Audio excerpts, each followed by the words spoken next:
নমস্কাৰ, মোৰ চেনেলৰ নতুন এটা ব্লগলৈ আপোনালোক সকলোকে স্বাগতম জনাইছোঁ। এডাল নেমু গছ, এডাল জলকীয়া গছ আমাৰ প্ৰত্যেকৰে ঘৰতে থাকে আৰু এনেকুৱা ধৰণৰ গছবোৰৰ এটা কমন প্ৰব্লেম হৈছে এফিডছ।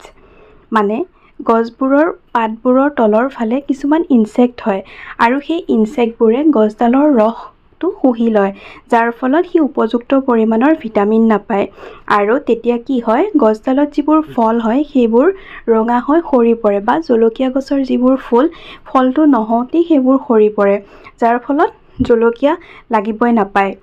সেইকাৰণে তাৰ এটা ঘৰুৱা সলিউশ্যন মই আজি আপোনালোকৰ মাজত লৈ আহিছোঁ। তাৰ বাবে অলপমান নিমপাত ল'ব লাগিব।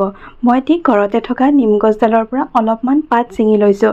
তাৰপিছত ঠাৰিৰ পৰা সেই পাতবোৰ আঁতৰাই এটা কেৰাহীত অলপ পানী দি সেইখিনি বইল কৰি ল'লোঁ আৰু ঠাণ্ডা হোৱাৰ পাছত এনেদৰে বটলত ভৰাই পেলাই যিবোৰ গছত মোৰ সেই ইনচেক্টৰ প্ৰব্লেমটো হৈছিল সেই সকলোবোৰ গছতে মই গোটেই পানীখিনি স্প্ৰে কৰি দিলোঁ, যাতে সেই পোকবোৰ আঁতৰি যায় তেনেকুৱালৈকে আপোনালোকে স্প্ৰে কৰিব।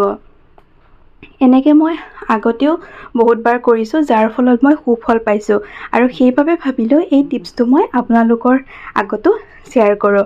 আপোনালোকেও কৰি চাবচোন আৰু কেনেকুৱা পায় মোক জনাব।